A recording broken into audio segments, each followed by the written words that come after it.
haunted world। कहानी है बिहार के एक छोटे से गांव मायापुर की। इस गांव के ज्यादातर लोग गांव छोड़कर शहर जा बसे हैं। अब यहाँ अधिकतर बुजुर्ग और कुछ गिने चुने लोग ही बचे हैं, लेकिन सभी मिलजुल कर रहते हैं और एक दूसरे की मदद करते हैं। गांव में सभी के घर ज्यादातर मिट्टी के हैं और सड़कें भी कच्ची मिट्टी की बनी हैं। सभी के घर एक दूसरे से काफी दूर हैं, फिर भी सभी एक दूसरे के यहाँ आया जाया करते हैं।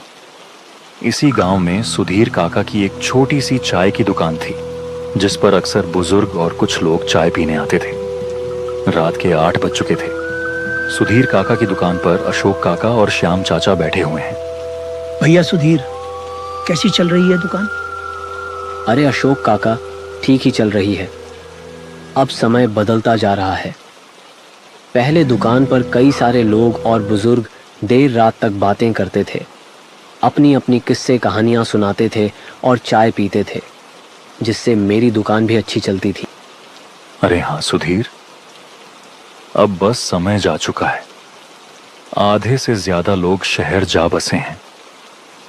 और तुम सुनाओ अशोक, कैसा चल रहा है तुम्हारा कारोबार? अब क्या सुनाएं? इस बारिश ने सारा धंधा बंद पड़ा है, लेकिन अपने खाने लायक तो बंदोबस्त हो ही जाता है। इसी तरह काफी समय तक वो सब आपस में बातें करते रहते हैं।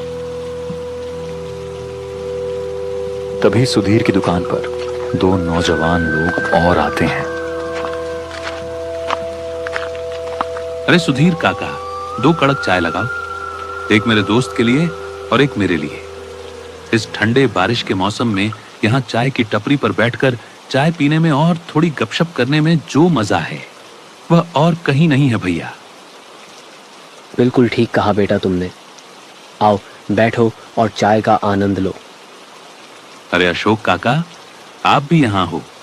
मैंने तो आपको देखा ही नहीं। चलो इसी बहाने आपसे भी थोड़ी बातें हो जाएंगी। और बताओ अशोक काका, आपका काम धंधा कैसा चल रहा है? अरे बेटा, क्या बताऊं, इस बारिश ने तो सभी का हाल बेहाल कर रखा है। जो भी फसल थी सभी बारिश में नष्ट हो गई। अब खेतों में थोड़ी बहुत सब्जियां लगाते हैं और उन्हें बाजार बेचकर ही हमारा घर चल पाता है। अरे काका, चिंता मत कीजिए। जीवन में उतार चढ़ाव तो होते ही रहते हैं। जीवन को खुलकर आनंद के साथ व्यतीत करना चाहिए। ठीक कहा बेटा तुमने। हमें अपनी शेष बची जिंदगी को हंसी खुशी से जीना चाहिए।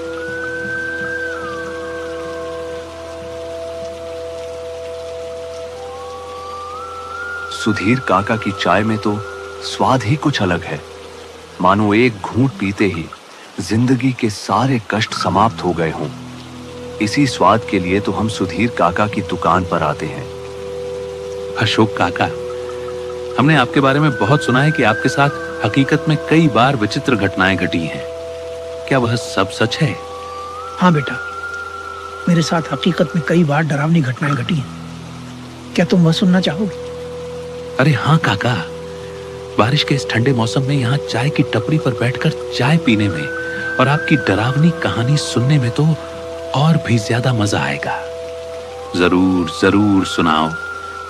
चलो, फिर तुम इतनी जिद कर ही रहे हो तो मैं तुम्हें अपने साथ घटित एक डरावनी और विचित्र कहानी सुना ही देता हूँ। कहानी है आज से ठीक 20 वर्ष पहले की, जब मैं गांव से कुछ दूर पटना शहर में एक दफ्तर में काम करता था। मैं बस स्टेशन पर उतरा, जिसमें से मैं और एक और आदमी उतरा, जो कि कुछ अजीब था। रात के करीब 12 बज चुके थे। स्टेशन पर दूर दूर तक कोई भी नजर नहीं आ रहा था। ये तो जाहिर था कि इस वक्त स्टेशन पर कोई भी ऑटो रिक्शा नहीं मिल सकती। मेरा घर स्टेशन से काफी दूर था।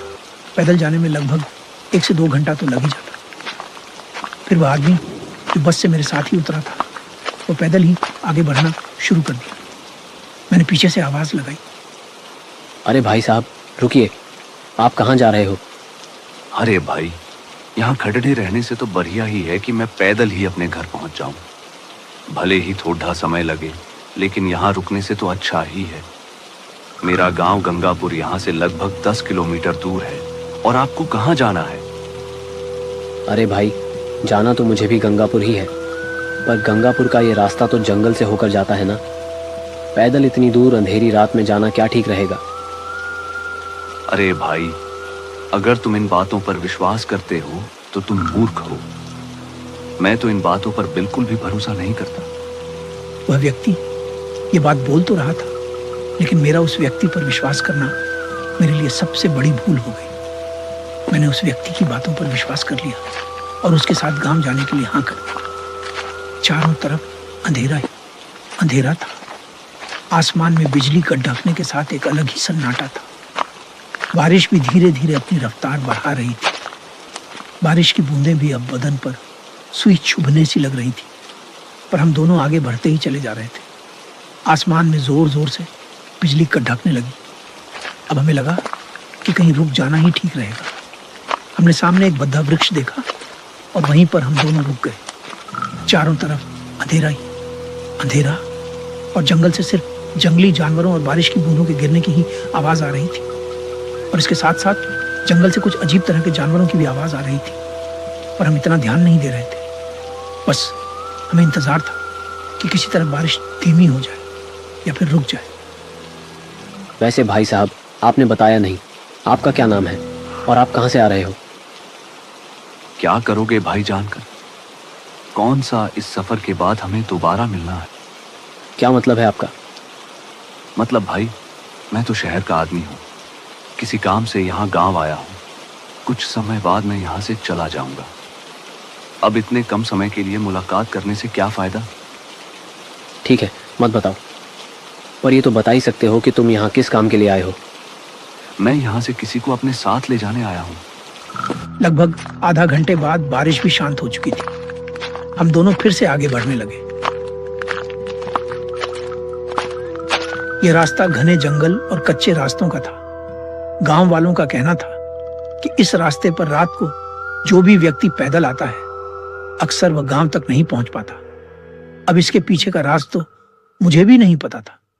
बारिश पड्डी डेचने के कारण जंगल में काफी ठंडी ठंडी हवाएं चल रही थी और पैदल चलने में भी काफी मजा आ रहा था। लेकिन जंगल से आने वाली जंगली जानवरों की आवाजें कहीं ना कहीं मुझे भयभीत सा कर रही थी।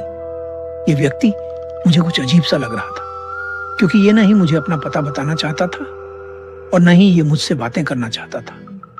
ये सिर्फ मेरे से आगे बढ़ता ही चला जा रहा था।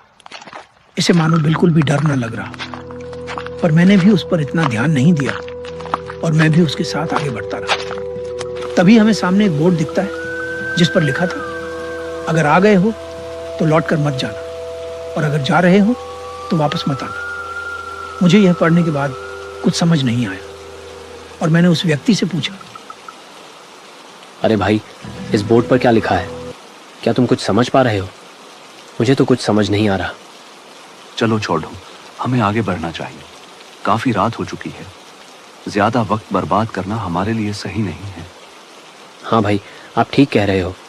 फिर से हम दोनों आगे बढ़ने लगे। जंगल से कभी भेदिए की आवाज तो कभी उल्लू की आवाज लगातार आ रही थी। बारिश रुकने का नाम ही नहीं ले रही थी, बल्कि इस बार तो बारिश ने हद ही पार कर दी। बारिश बहुत तेज पड़ने लगी। हम दोनों भाग भाग कर जल्दी से एक कुटिया के पास पहुंचे, जो कि सुनसान पड्डी थी।